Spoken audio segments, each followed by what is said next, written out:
ஒரு குழந்தை அழுதுகிட்டே இருக்குது. அந்த குழந்தைய நீங்க ரொம்ப சித்திரவதை பண்ணிக்கிட்டே இருக்கீங்க. குழந்தையோட மனசை புரிஞ்சிக்காத மனிதரா நீங்க இருந்து இப்ப மிருகமா மாறிட்டீங்க. அந்த குழந்தை எந்த குழந்தை? அந்த குழந்தைக்கு எப்படி அதை அமைதிப்படுத்தலாம்? அந்த குழந்தைய அமைதிப்படுத்துறதுக்கு அப்புறம் உங்க வாழ்க்கை எப்படிப்பட்ட மாற்றத்தை ஏற்படுத்த போகுதுன்றதை யோசிச்சு பாருங்க. பலரோட சாபம் உங்ககிட்ட தொடர்ந்து இருக்குது. அந்த சாபத்தின் வெளிப்பாடு வாழ்க்கை இப்படி. அப்போ அந்த சாபத்தை தீர்க்கணும்னா எந்த மாதிரியான விஷயங்களை நீங்கள் உடனுக்கு உடனே செய்யணும்? உங்கள் மனநிலை எப்படிப்பட்ட ஒரு மாற்றத்தை ஏற்படுத்தணும் அப்படின்றத இந்த பதிவில் சொல்லப்பட்டு உள்ளது. நல்லவர்கள் கேட்டதை கடவுள் கொடுப்பாததுக்கு காரணம் விதியோ கர்மாவோ இல்லை, வேற ஒரு விஷயம். அந்த விஷயத்தை என்னன்னு தெரிஞ்சுக்கிட்டு அதை சரி பண்ண முயற்சி பண்ணாதான வாழ்க்கையில் வெற்றி கொடி கட்ட முடியும். ஸோ இப்பவும் சொல்கிறேன், அந்த குழந்தை இப்பயும் கதறி அழுகுது. அந்த குழந்தையோட அழுகையை நிறுத்தாம நீங்கள் எந்த ஒரு விஷயத்தை செஞ்சாலும் அது தோல்வியில் தான் முடியும். அப்போ முதலும் கடைசியுமா ஒரே விஷயம்தான், அந்த குழந்தை அழுவுறதை நீங்கள் நிறுத்தணும்னா அது சாதாரணமான விஷயமும் இல்லை. எனக்குள்ள இருக்கக்கூடிய குழந்தை அழுதுச்சு, அந்த குழந்தையோட அழுகையை நான் கொஞ்சம் கொஞ்சமாக நிறுத்தியிருக்கேன். அப்போ நிறுத்தவே வாழ்க்கையில் ஒரு வளர்ச்சி நமக்கு கிடைக்கும். ஸோ யாரும் நம்மளால் அழக்கூடாது சார். நானும் என்னால் அழக்கூடாது, நீங்களும் உங்களால் அழக்கூடாது. என்ன புரியலையா? 30 நிமிஷம் கேட்டால் தானே புரியும். ஸோ பல சந்தர்ப்பங்கள் நம்ம வாழ்க்கையில் எப்படிப்பட்டதை நம்ம மிஸ் பண்ணிட்டு இன்னைக்கு நிற்கிறோன்றதை புரிஞ்சுக்கோங்க. உங்கள் எதிரிகளை கூட நீங்கள் மன்னிப்பீர்கள் இந்த பதிவின் மூலம் உங்கள் வாழ்க்கையை நீங்கள் மாற்றி அமைத்தால். ஸோ எந்த ஒரு துன்பமும் உங்களை நிச்சயமாக வந்து அண்டவே ஆண்டாது. ஒரு முனிவர் தவம் செய்யும்போது நடந்த ஒரு மிகப்பெரிய ஒரு விஷயத்தையும் இந்த பதிவின் மூலமாக சொல்லியிருக்கோம். அது முனிவர்ன்றது கதை இல்லை, உண்மையை தாண்டி நம்ம எதையும் பேசுறது இல்லை. கதைன்னு சொல்லுவோம், கற்பனையை சொல்லுவோம், ஆனால் உண்மைன்னு தான் சொல்லுவோம். எதுக்குன்னா அன்பே சாய் குடும்பத்தில் இருக்கிறவங்க அத்தனை பேரும் சாதிக்கணும், சாதனை படைக்கணுன்றதுக்காக. ஸோ இந்த பதிவை கேட்கலாம், நம்மளுடைய வாழ்க்கையை மாற்றலாம். கடவுளுக்கு நன்றிகளை சொல்லி இந்த பதிவுகளை கேளுங்க.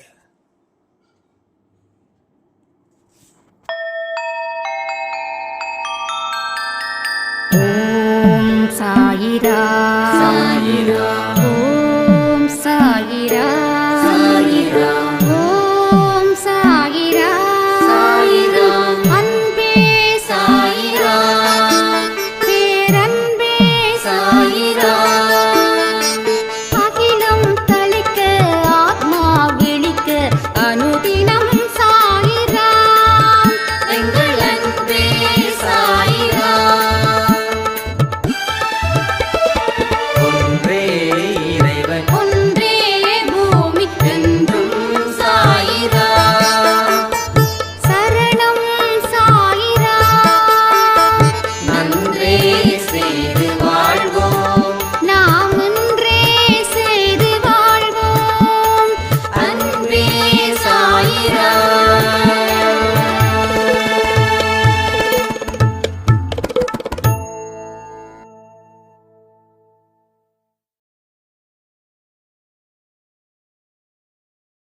சாயிரா. என் உயிரானவர்களே, இன்று இரவு 8 மணிக்கு வீடியோ பதிவு 1 hour. ஸோ நேரத்தை கொஞ்சம் ஒதுக்கி அந்த பதிவை கேளுங்க. நிறைய விஷயங்கள் நாம் அலட்சியப்படுத்துவதன் நோக்கம் நம்ம வாழ்க்கை அழிக்கப்பட்டது எப்படி அப்படின்றத பற்றியும், ஒரு செருப்பு என்ன பாடத்தை நமக்கு கற்றுக் கொடுக்க போவது அப்படின்றத பற்றியும் அந்த பதிவில் நாம் சொல்லியிருக்கோம். நேற்று இரவு கொடுத்த ஒரு பதிவு, ஒவ்வொரு மனுஷனும் தெரிஞ்சுக்க வேண்டிய மிக முக்கியமான பதிவு அப்படின்னு ஒரு சாய்ராம் சொல்லியிருந்தாங்க. குழப்பங்கள் ஒரு மனுஷனை எந்த அளவுக்கு சித்திரவதைக்கு ஆளாகுது. ஒரு மனுஷனும் அளவுக்கு அதிகமாக கத்தணும்னு நினைக்கிறான். அப்படி வெறி பிடிச்ச அளவில் ஒவ்வொரு மனுஷனோட வாழ்க்கையையும் நம்ம வாழ்ந்துக்கிட்டு இருக்கோம். கடைசியில் வாழ்க்கை அப்படின்றது இவ்வளவு தானா? இதற்காகவா நாம் அவ்வளோ வருத்தப்பட்டோம், அவ்வளோ காயப்பட்டோம், இதற்காகவா சண்டை போட்டோம் அப்படின்ற ஒரு லெவலில் அந்த பதிவு எங்களுக்கு அமைச்சு கொடுத்தது. ஸோ சிறப்பான தொடக்கத்தை நாங்கள் மிஸ் பண்ணோம், அதனால் முடிவே வரலை அப்படின்னு அழுத்தம் திருத்தமாக ஒரு சாய்ராம் சொல்லியிருந்தாங்க. ஸோ சாய்பாவோட குழந்தைங்க வாழ்க்கையில் முன்னேறணும் அப்படின்றத தாண்டி பிறருக்கு இவ்வளவு துன்பம் கொடுத்துருக்கோமே அப்படின்னு நினைக்கும் போது வேதனை எனக்கு கொடுக்குதுன்னு இன்னொரு சாய்ராம். ஸோ இவங்களுடைய கலவைகளாக சேர்ந்த பதிவுகளை, அதுக்கு தகுந்த மாதிரியான பதிவை தான் இந்த பதிவில் நாம் பார்க்க போகிறோம். ஸோ கடைசியாக சொன்ன சாய்ராம் உண்மையிலே எக்ஸலண்ட். வாழ்க்கையில் முன்னேறணும்னு நினைக்காதவனே கிடையாது. யாராவது நினைக்கிறோம் வாழ்க்கையிலலாம் முன்னேறக்கூடாது, வாழ்க்கை தோத்துக்கிட்டே இருக்கணும், பலர் என்னை அசிங்கப்படுத்தணும், வேதனைப்படுத்தணும், அதுதான் எனக்கு பிடிக்கும்னு யாருமே சொல்ல மாட்டாங்க. ஆனால் அதையும் தாண்டி அவங்க ஒரு விஷயத்த சொல்கிறாங்க பாருங்க. அன்பேசாய் குடும்பத்தில் இருக்கிறவங்களும் சரி, இல்லை கடவுளுக்கு உண்மையாக இருக்கிறவங்களும் சரி, பிறருக்கு துன்பத்தை கொடுக்கக்கூடாதுன்றதை நான் இப்போது இந்த பதிவின் மூலமாக நான் புரிஞ்சுக்கிட்டேன். அது எக்ஸலண்ட்டான வார்த்தை வேணால் சாதாரணமாக இருக்கலாம், ஆனால் அதை நடைமுறைப்படுத்தப்படும் போது எவ்வளவுக்கு எவ்வளோ ஒரு ஆத்ம திருப்தி ஏற்படுதுன்றதை யோசிச்சு பாருங்க. உடல் திருப்தி, மன திருப்தி, இதை தாண்டி ஆத்ம திருப்தி. நம்ம ரெண்டு வாழ்க்கை தான் வாழ்ந்துட்டு இருக்கோம். ஆனால் மூணாவதா ஒரு வாழ்க்கை, கடவுள் கொடுத்த வாழ்க்கை, கடவுள் நமக்கு கொடுத்த அரிதான வாழ்க்கை, ஆத்ம திருப்தி. எந்த ஒரு விஷயத்திலையும் ஒரு ஆத்ம திருப்தி ஏற்பட்டுச்சுன்னா அங்கே கடவுளுக்கு எதிர்பார்க்கிறத நீங்கள் ஃபுல்ஃபில் பண்ணியிருக்கீங்கன்னு அர்த்தம். உங்கள் ஆன்மா சுத்தமானது, புனிதமானது. அதை களங்கப்படுத்துகிற மாதிரி நாம் செய்யக்கூடிய செயல்கள் இருக்குது. ஒரு நல்ல குழந்தைய, நல்ல மனசு படைச்ச ஒரு குழந்தைய நாம் வீட்டுக்குள்ளே வச்சுக்கிட்டு அந்த குழந்தைக்கு கெடுதல் மேலே கெடுதலை செய்யும்போது அந்த குழந்தை மனசை விட்டு துடிக்குது, மனசு கொந்தளிக்குது, மனசுல ஒரு விதமான கஷ்டம் அந்த குழந்தைக்கு. நாம எப்படிப்பட்டவர்களா இருக்கணும்னு நினைக்கிறோமோ அப்படிப்பட்ட வாழ்க்கை இங்க எனக்கு இந்த மனிதர்கள் கொடுக்கலையேன்னு சொல்லி இரவும் பகலும் அந்த குழந்தை கண்ணீர் வடிக்குது, இரவும் பகலும். அப்போ கடவுள் குழந்தையா கொடுத்த ஒரு உயிரை நாம இன்னைக்கு வரைக்கும், உங்க வயசு என்னவோ அந்த வயசு அந்த குழந்தைக்கும், அந்த குழந்தைக்கு உங்க வயசு. ஏன் இதை சொல்றேன்னா, நீங்க படைக்கும் போதே கடவுள், உங்களை படைக்கும் போதே கடவுள் உங்களுக்கு ஒரு குழந்தைய கொடுத்துட்டாரு, அதுதான் ஆன்மா. ஆரம்பத்தில் நல்லபடியா வளர்த்த நீங்க வளர வளர வளர வளர உங்களோட புத்தி, உங்க மனசு எதை நோக்கி வளர்ந்துருக்குதோ அதுக்கு தகுந்த மாதிரி குழந்தை ஆனந்தமா இருக்கிறதும், குழந்தை மிக மன உளைச்சலுக்கு ஆளாயிருக்கிறதும். அப்போ குழந்தை சந்தோஷமா இருக்குதுன்னா ஒரு திருப்திகரமா வாழுது. குழந்தை சந்தோஷமா இல்லைன்னா ஒரு மோசமான சூழ்நிலையில வாழ்ந்துகிட்டு இருக்குது. நம்முடைய ஆன்மா இஸ் லைக் அ சைல்டு. அப்போது நாம் எப்படி வளர்க்குறோன்றதை நான் சொல்கிறேன் இல்லையா, நம்ம மனசு எதை தேடி அலையுது, நம்ம மனசு எதெல்லாம் இன்பமாக நினைக்குது. பாவத்தை மனசு இன்பமாக நினைக்குது. ஆனால் அந்த உங்களுக்கு உள்ளுக்குள்ளே இருக்கக்கூடிய குழந்தைக்கோ அது நெருப்பில் போட்டு குளிக்கிற மாதிரி இருக்குது.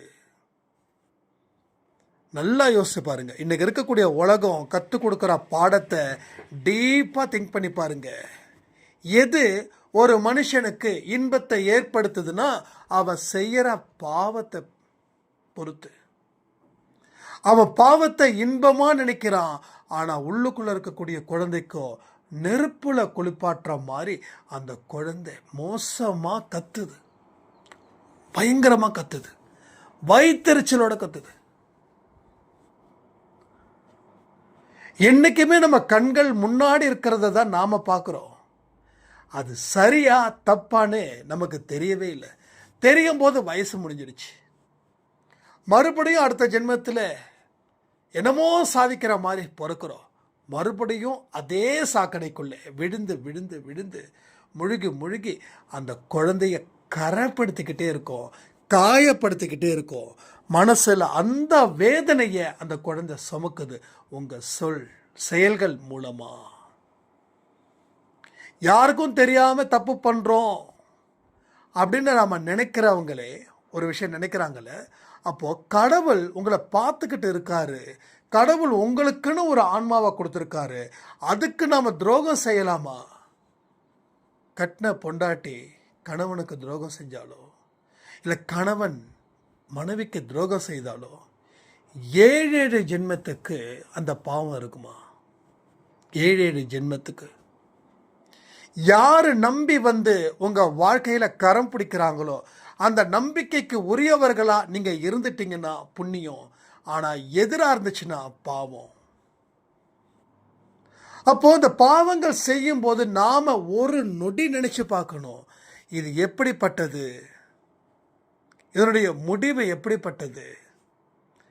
இந்த பாவத்தின் மூலமாக செய்யக்கூடிய இன்பம் எனக்கு இன்பமாக கடைசி வரைக்கும் நிற்குமா, இல்லை கடும் மன உளைச்சலுக்கு ஆளாகி பித்து பிடிச்ச மாதிரி நான் ரோட்டில் திரிவேனான்னு யோசித்து பார்க்கும்போது ஐயோ வேண்டாம், இந்த வாழ்க்கை வேண்டாம்.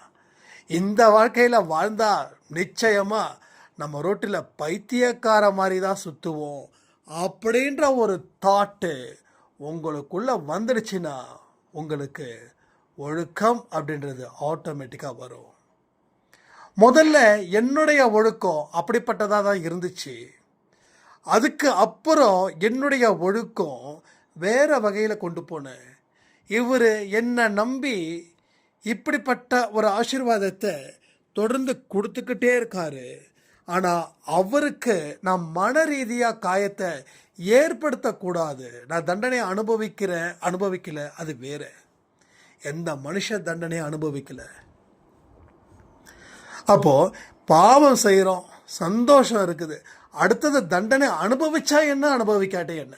இந்த மனித மிருகங்கள் இந்த பெண்களை பலவந்தப்படுத்துவாங்கல்ல, அவனுக்கு தெரியும் இந்த விஷயத்தை, இப்படிப்பட்ட ஒரு விஷயத்தை செய்யும்போது நமக்கு ஜெயில் தண்டனை உறுதின்னு.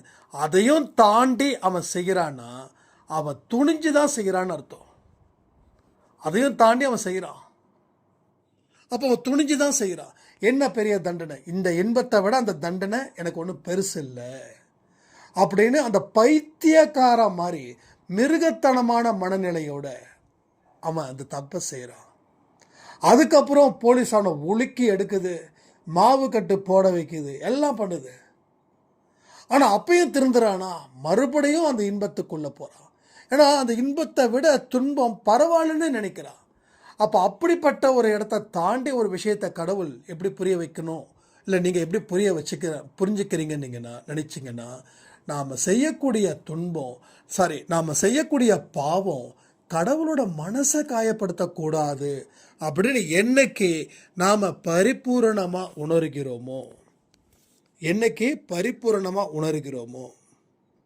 அன்னைக்கு நம்ம வாழ்க்கையில் பல நல்ல விஷயங்கள் தொடர்ந்து நடக்கும். அது வரைக்கும் நாம் பாவங்களை சிறிய அளவில் பெருக்கிக்கிட்டே இருப்போம். பெரிய பாவம் தான் அவ செய்கிறான், நான் அப்படி செய்யலையே அப்படின்னு நினைக்கிறவங்களுக்கு ஒன்றே ஒன்று, சிறுக சிறுக செய்யக்கூடிய பாவமும் அவன் கணக்கை விட அதிகரிக்குதுன்றதை மறக்காதீங்க. ஒரு மோசமானவர பாவ கணக்கு 100 மதிப்பெண் அப்படின்னா, நான் அந்த அளவுக்கு பாவம் செய்யலையேன்னு சொல்லி 1 மதிப்பெண் தானே எனக்கு இந்த பாவத்துக்கு விழுந்திருக்குது நம்ம நினைக்கிறோம். அவன் ஒரு பாவத்தை பெரிய பாவத்தை பண்ணிட உட்காந்துட்டான். நீங்கள் நிமிஷத்துக்கு நிமிஷம் ஒவ்வொரு நிமிஷமும் ஒரு மதிப்பெண் வாங்குறீங்க. கடைசியில் அவன் 100 மதிப்பெண்ணில் அந்த பாவத்தை வச்சுருக்கானா, நீங்கள் 1000 மதிப்பெண்ணுக்கு போயிடுவீங்க. அப்போ தான் தெரியும் இவ்வளவுமா நம்ம செஞ்சுருக்கோம் அப்படின்னு. ஸோ அப்படி தான் நம்ம இந்த பதிவின் மூலமாக இவங்களுடைய அனுபவத்தை நம்ம தெரிஞ்சுக்கிறோம்.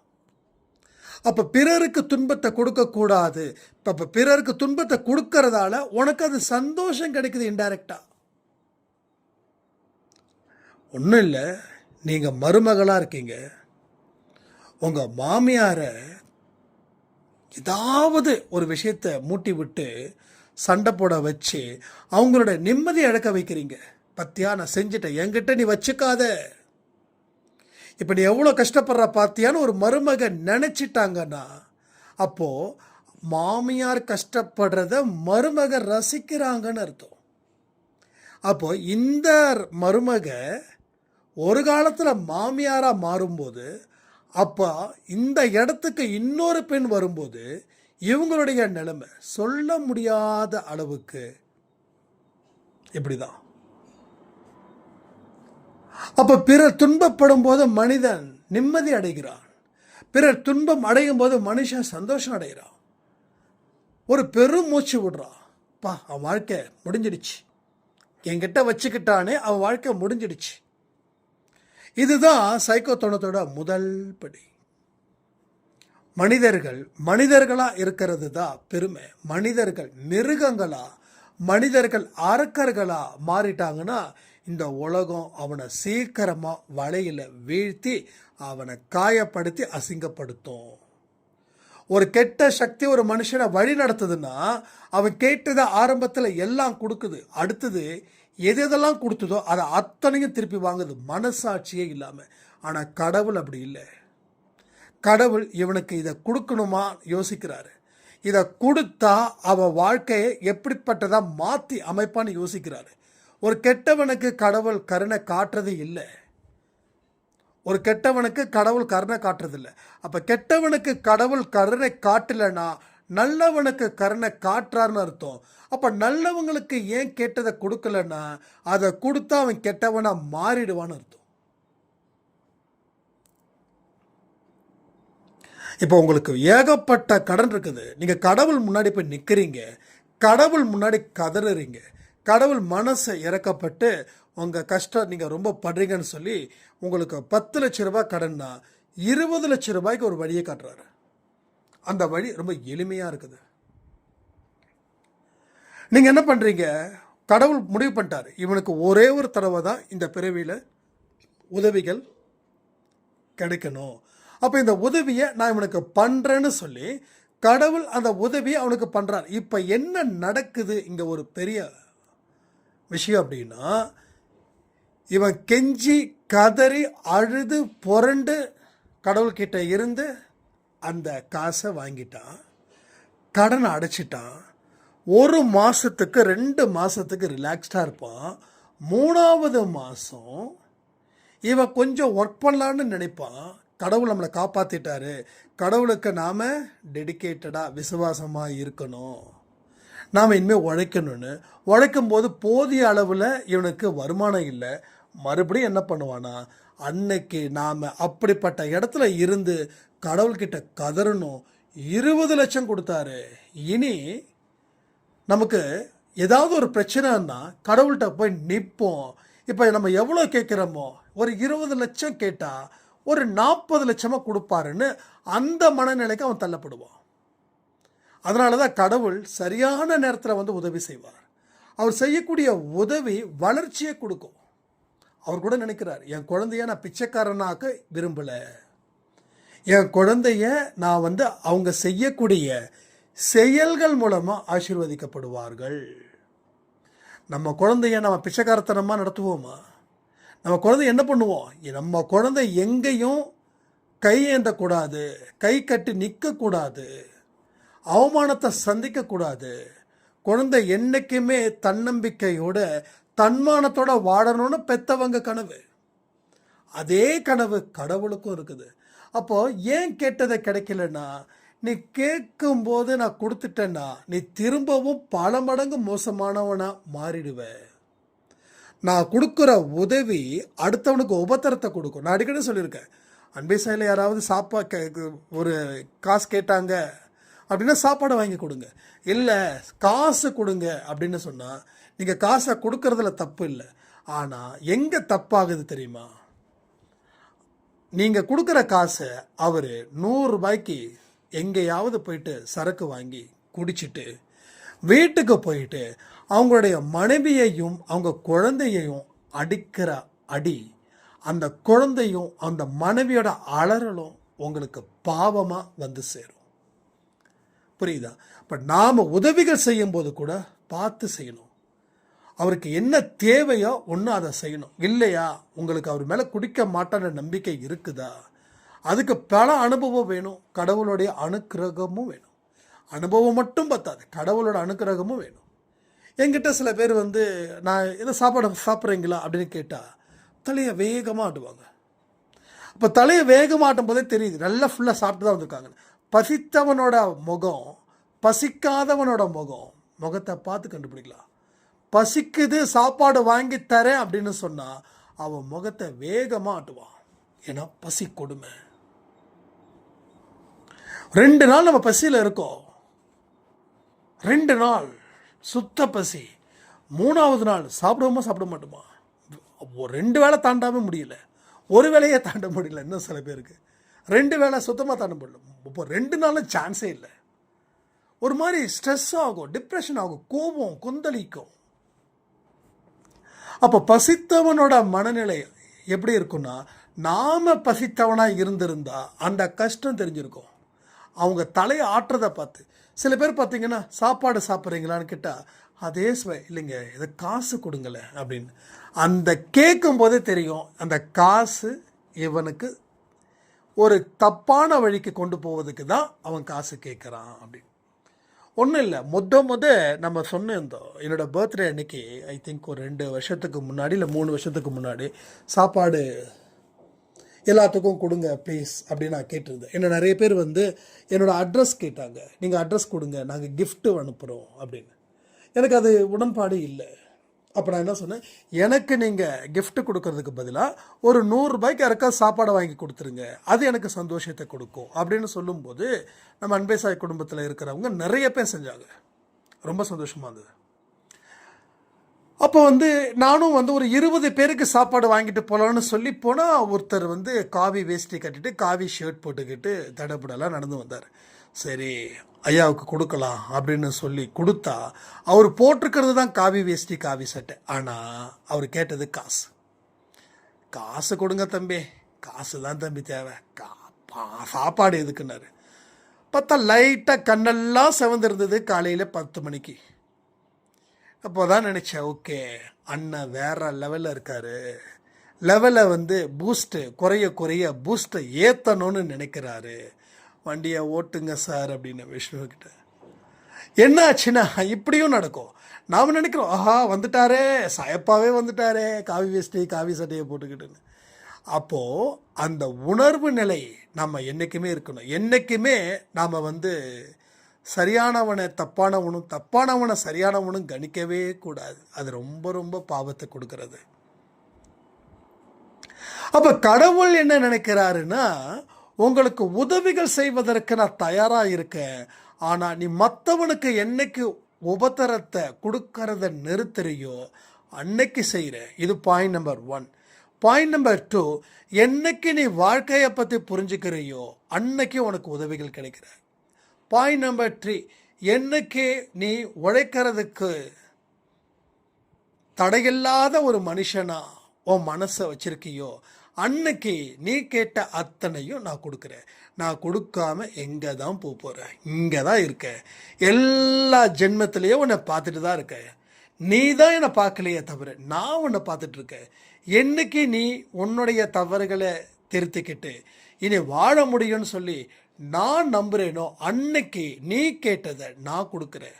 அப்படி நீ கேட்டதை கொடுக்கலன்னா நீ என்னை என்ன வேணாலும் கேளு, இல்லை யார்கிட்ட வேணாலும் சொல்லு அப்படின்னு சொல்லுவார். உண்மையிலே சொல்கிறேன், என் லைஃப்பில் நடந்த நிறைய விஷயங்கள் இன்னைக்கு இப்படிப்பட்ட ஒரு வாழ்க்கையை கொடுத்துருக்குதுன்னா அது கண்டிப்பாக கடவுளோட ஆசீர்வாதம் இல்லாமல் எதுவுமே இங்கே இல்லை. ஏன்னா இதை அனுபவிக்கிற, இதன் மூலமாக பல விஷயத்தை நான் உணர்கிறேன். ஸோ இப்படிப்பட்ட பல அனுபவத்தை கொடுத்ததால தான் மற்றவங்களோட உண்மையான கஷ்டத்தை நான் புரிஞ்சுக்கிறேன். போலியாக சில விஷயத்த சொன்னாங்கன்னா என்னால் ஈஸியாக புரிஞ்சுக்க முடியுது. அது உண்மையாக சில விஷயத்த சொல்லும்போது அது 100% என் மனசுக்குள்ளே படுது. இது வரைக்கும் சரி 100% என்னோட கணிப்பு சரியாக இருந்திருக்குதுன்னா அதுக்கு காரணம் கடவுள் எனக்கு கொடுத்த வழியும் அதன் மூலமாக கிடைச்ச வாழ்வும். அப்போ அனுபவிச்சவனுக்கு தான் அடுத்தவன் கஷ்டம் தெரியும். பசி இல்லாமல் நான் இருந்திருக்கேன், வண்டி இல்லாமல் நடந்திருக்கேன், அவமானப்பட்டும் அங்கே நின்று இருக்கேன், எந்த இடத்துல பேசுகிறோமோ அங்கே பேசினேன், பேசும்போது எனக்கு எதுவும் கடவுள் கொடுக்கல. என்னைக்கு பேசுகிறத கேட்டேனோ, என்னைக்கு மனசுக்குள்ள என்னோட கடவுள் என்னை காப்பாற்றுவாருன்னு சொல்லி உறுதியாக நம்பினனோ அன்னைக்கு நான் காப்பாற்றப்பட்டேன். அவ்வளோதான். மனசில் இருக்கக்கூடிய ஒரு விஷயத்தை மட்டும் நம்ம மாற்றி திங்க் பண்ணி அந்த இடத்துல உறுதியோடு இருந்தோம் அப்படின்னா வாழ்க்கையில் நீங்கள் நினைச்சதை விட நினைக்காததை அவர் அள்ளி கொடுப்பாருன்ற ஒரு விஷயத்தை நீங்கள் புரிஞ்சுக்கிட்டீங்க.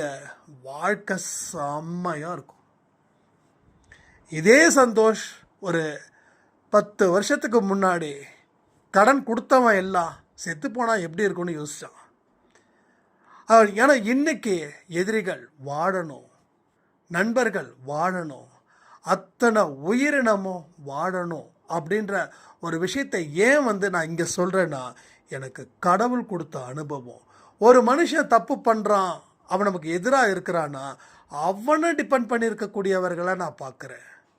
அதனால் சரி நமக்கு தான் எதிராக இருக்காங்களே தவிர அவங்க குடும்பத்தை காப்பாற்றுவதற்கு இவர் சரியான ஆளாக இருக்கிறாரே அப்படின்னு நினைக்கும்போது அவருக்கு நல்ல புத்தியை கொடுத்து அவங்க குடும்பம் நல்லா இருக்கணும்னு சொல்லி வாழ்த்தும் போது அது மிக பெரிய அளவில் ஒரு ஆன்மாவை குளிர்விக்கிற மாதிரி.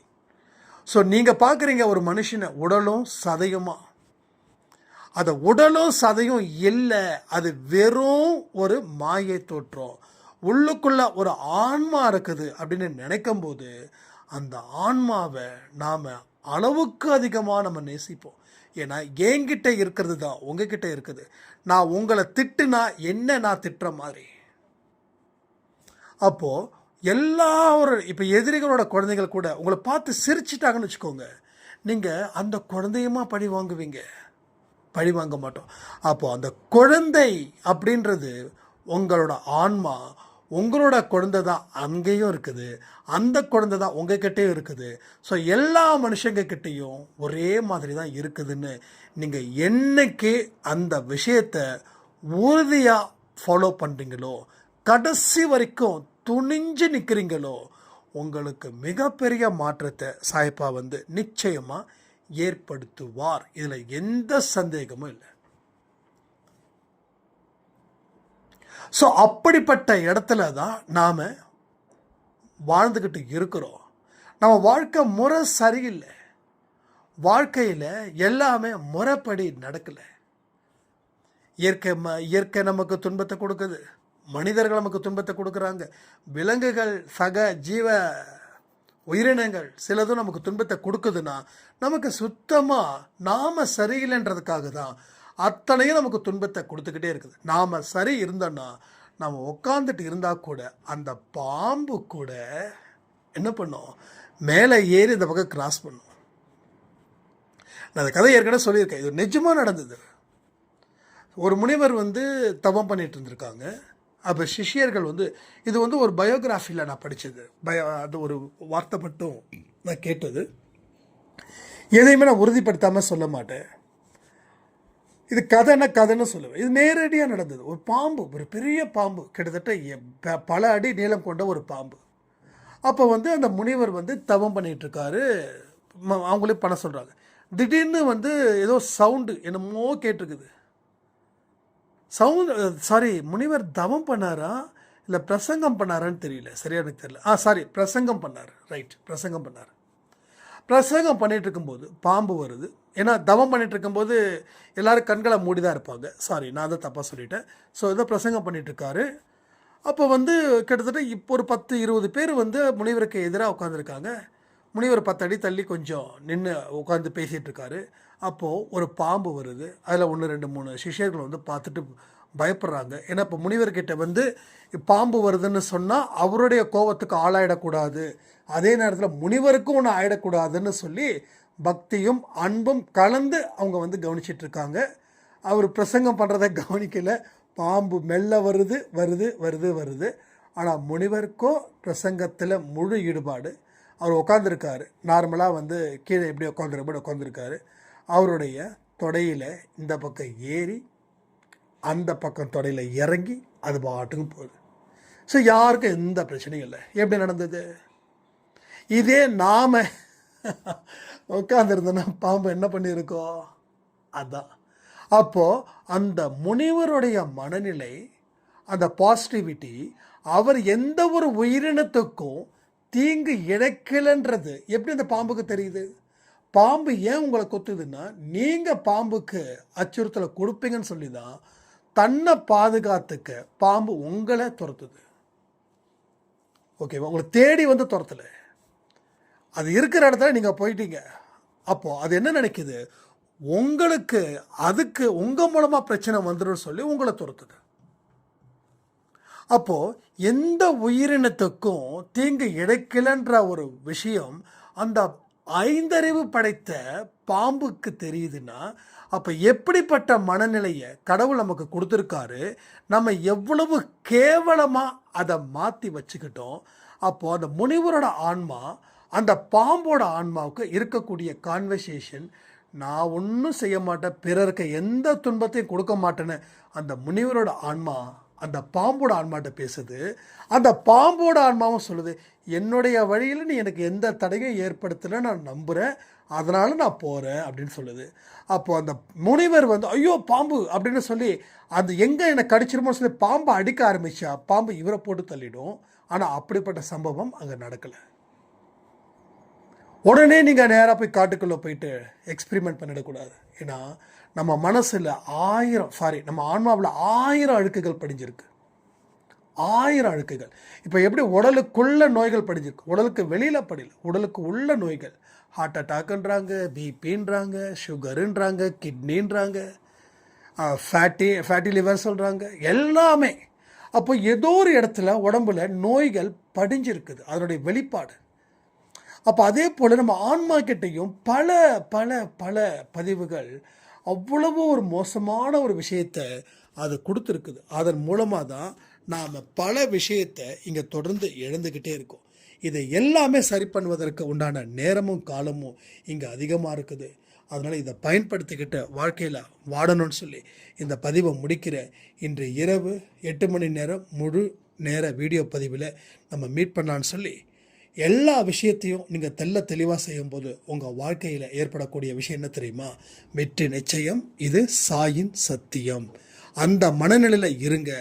எல்லாமே உங்களுக்கு நல்லபடியாக நடக்கணும்னு இந்த பதிவை நான் முடிக்கிறேன். ஜெய் சாய்ராம்.